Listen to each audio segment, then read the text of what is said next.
Nutrient cycles 19.3. Don't forget to double check on the objectives to make sure that you studied the lesson correctly.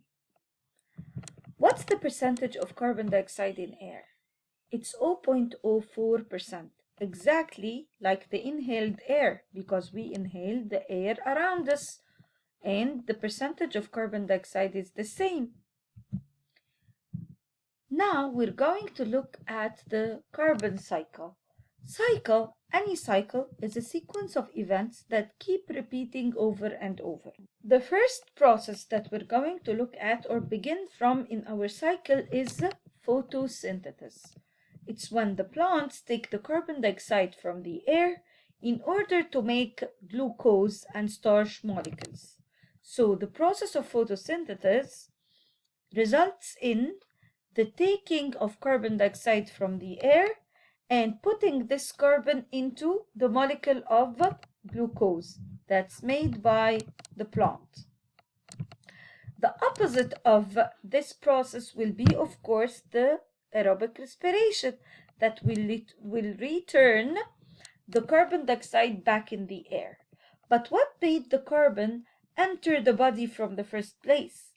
It entered the body of the animals by feeding. So when animals eat plants or any other animals, they take back the carbon compounds by feeding.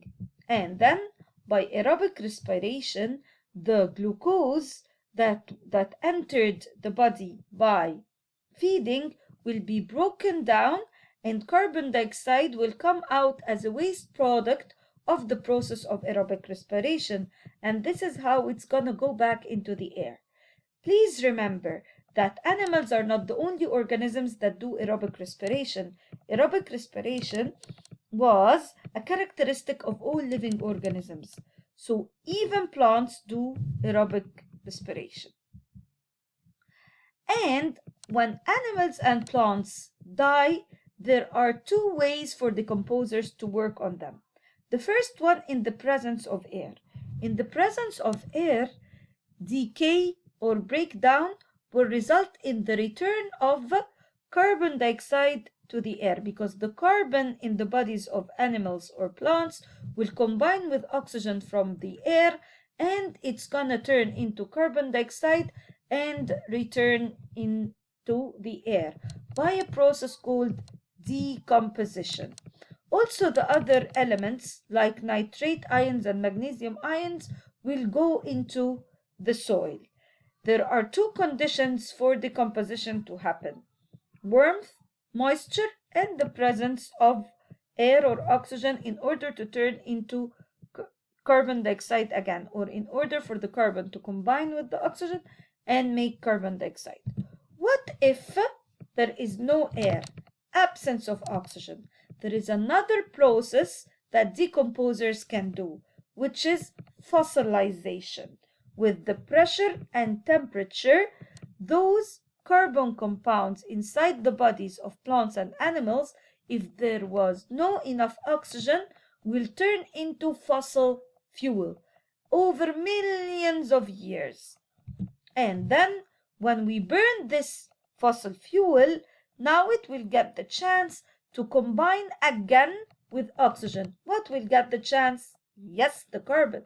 The carbon will get the chance to combine again with oxygen, and carbon dioxide also will return back into the air.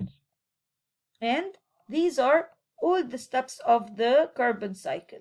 The step that takes the carbon dioxide from the air and make the glucose is called photosynthesis, while when animals take the carbon inside their body, it's called feeding, and animals breathe out carbon dioxide as a result of their aerobic respiration.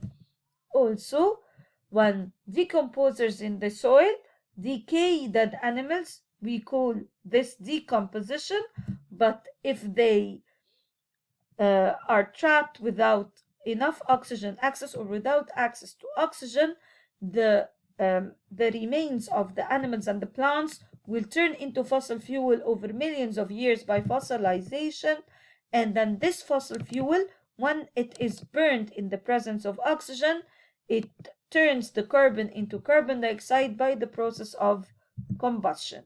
Let's answer some questions. The diagram shows part of the carbon cycle. Here you go. This is the diagram. The process Y. What is the process Y? Process Y happens when the carbohydrates in living animals turn into carbon dioxide in the air. So it must be respiration. The keywords here are carbohydrates and living animals. The diagram shows a part of the carbon cycle. Which numbers represent excretion? They are going to be 1 and 4 because carbon dioxide is leaving the animal's body, and this is excretion, and it happens through the lungs if you remember from previous lessons. And carbon dioxide also leaves the plant's body through stomata when plants aerobically respire, especially at night, because in the morning most of the carbon dioxide produced by the aerobic respiration of the plant is taken back by the plant for photosynthesis. During aerobic respiration, glucose is broken down. This process recycles because in the process of photosynthesis, carbon and water are taken and used to make glucose, while in the process of aerobic respiration, they are produced, carbon dioxide and water are produced due to the breakdown of the glucose. Okay, figure 7.1 shows part of the carbon cycle. The arrows represent the processes that take place in the carbon cycle.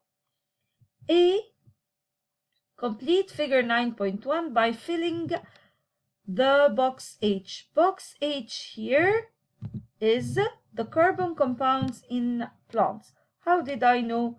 Because after plants, the carbon dioxide will go into the air just like after animals, because they are both living organisms and they both do aerobic respiration.